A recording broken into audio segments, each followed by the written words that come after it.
Babar Azam Asia cup खेल रहे हैं। अच्छा, अब ये न्यूज पूरे मीडिया, सोशल मीडिया पे चलती हुई नजर आ रही है कि बाबर आजम को दोबारा एशिया कप के अंदर इंक्लूड किया जा रहा है। ये 17 रुकनी स्क्वाड है, इसमें 3 चेंजेस होंगी, जिसमें एक बाबर आजम और दूसरा हो सकता है अब्दुल समद चेंज नजर आए और तीसरा कोई हो सकता है बॉलर आपको ऐड होता हुआ नजर आए। लेकिन मेरी समझ में एक चीज नहीं आ रही, why it is important to include Babar Azam in this Asia Cup team.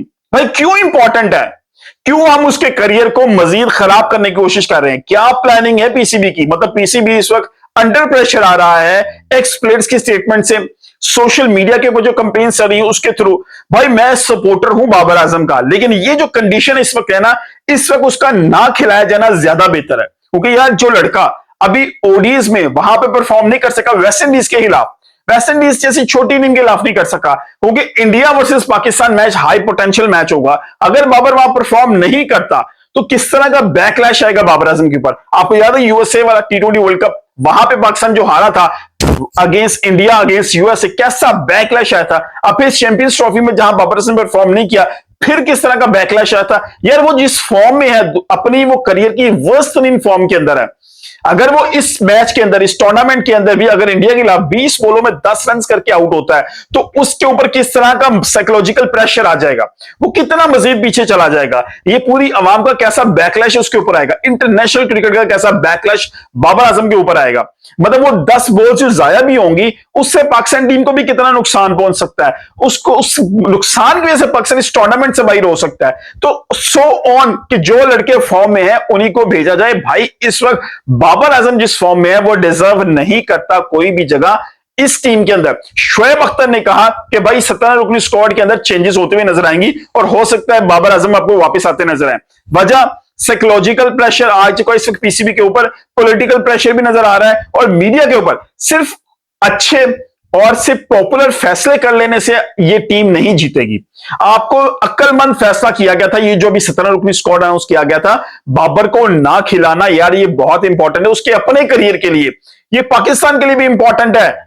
नहीं समझ आ रही लोगों को। जवेद मिर्जा की स्टेटमेंट देख के मुझे भी समझ नहीं आई, भाई एक छोटी सी बात उनको क्यों समझ नहीं आ रही कि जो लड़का 2 साल से परफॉर्म नहीं कर रहा, जो इस फॉर्मेट को, क्या ओडीआई फॉर्मेट में भी अपने आप को जस्टिफाई नहीं कर पा रहा, क्यों हम जबरदस्ती उसको टी20 में घुसेड़ के उसका मजीद बेरागर करना चाह रहे हैं। तनवीर अहमद मेरी समझ में नहीं आ रहा किस एजेंडे पे काम कर रहे हैं कि भाई वो क्यों क्यों मुसलसल प्रेशराइज किए जा रहा है पीसीबी को और सिलेक्टर्स को कि भाई नहीं बाबर आजम को खिलाया जाए, कि Pakistan cricket without Babar Azam survive नहीं कर सकती। और भाई विद बाबर आजम भी पाकिस्तान टीम स्ट्रगल ही कर रही है और उसका प्रेशर बाबर आजम के ऊपर ही आ रहा है। उसका प्रेशर दूसरे सामने एंड पे खड़े वाले बॉलर बैट्समैन के ऊपर आ जाता है। बाबर आजम अगर 3-4 बॉलर डॉट करता है, एक ओवर बीट करता है, तो सामने वाले बैट्समैन पे प्रेशर चलना शुरू हो जाता है, वो गलत शॉट मार के आउट हो जाता है।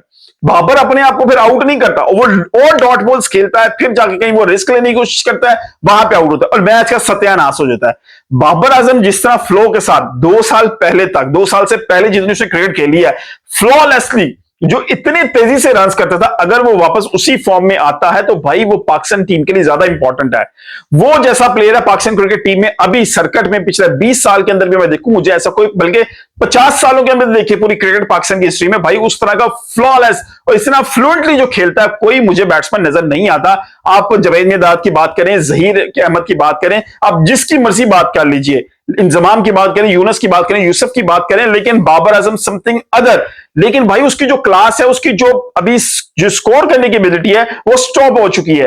तो इस कंडीशन के अंदर, इस स्ट्राइक रेट के साथ, इस एवरेज के साथ भाई हाथ जोड़ते हैं कि उसको भी एशिया कप में ना खिलाया जाए, क्योंकि अगर वो वहां फेल हो गए इस टूर्नामेंट के अंदर, बहुत मुश्किल हो जाएगी बाबर आजम के लिए। क्योंकि जितना बैकलैश कौम का उसके ऊपर आना है, जो पहले भी आता रहा है, तो भाई ये साइकोलॉजिकली वो बहुत पीछे चला जाएगा। बहुत सोच समझ के फैसला किया जाएगा। अगर बाबर आजम को इंक्लूड किया जाएगा तो समझ लीजिए प्रेशर पूरी पाकिस्तान टीम के ऊपर आएगा, क्योंकि वो वाहिद प्लेयर होगा जिसको सब चाह जरूर रहेंगे परफॉर्म करे, उसे टाइम भी देना चाह रहे हैं, लेकिन जो सामने वाली टीम है वो टाइम नहीं देगी। जो सामने वाली टीम है वो नहीं चाहेगी बाबर आजम रन्स करे। अगर वो नहीं चाहेगी और ये रन्स नहीं करेगा तो पाकिस्तान की बाकी पूरी बैटिंग लाइनअप पे प्रेशर जनरेट होगा। वो खुद अपना भी सत्यानाश करेगा और इस टीम का भी, और इस टूर्नामेंट के अंदर पाकिस्तान की जो उम्मीदें हैं भाई वो भी बढ़ जाएगी, उसका प्रोग्राम भी बढ़ जाएगा। तो आपकी बड़ी मेहरबानी होगी कि बाबर आजम को कम से कम अभी इस सीरीज, इस टूर्नामेंट के लिए भी इंक्लूड ना किया जाए, उसको टाइम दिया जाए, बीबीएल में अपने आप को इंप्रूव करे। अपनी जो चीजें जिसमें माइक हेसन ने भी बात की है, भाई स्पिनिंग के ऊपर काम करे, स्पिन बॉलर्स के ऊपर, अपने स्ट्राइक रेट के ऊपर काम करे, ये बहुत इंपॉर्टेंट है। वो 67 बॉलों में 47 भाई ओडीआई में भी जस्टिफाई नहीं होता आज 2025 की क्रिकेट के ब्रांड के ऊपर। तो भाई कैसे पॉसिबल है कि वो टी20 के अंदर उस तरह की फॉर्म दे सके, उस तरह के रन कर सके कि आपको 20 बॉलों में 35-40 रन वो करके दे, आपको 150-200 के स्ट्राइक रेट से खेल के दे, क्योंकि उसने खेलना टॉप ऑर्डर में है। तो जो अभी टी20 का टॉप ऑर्डर है भाई, वो 200 प्लस के स्ट्राइक रेट से खेल रहा है। आप इंडिया का टॉप ऑर्डर उठा के देखिए, संजू सैमसन की बात करें, अभिषेक शर्मा की बात करें, कहां खड़े होंगे। अभी अफगानिस्तान का भी टॉप ऑर्डर कदरे बेहतर स्ट्रांग नजर आ रहा है अगर हम बाबर आजम को कंपेयर करें इस फॉर्म के साथ। लेकिन अगर बाबर आजम 2021, 2020, 2022 वाली फॉर्म में हो तो भाई वो फिर इंडिया पे भी भारी है।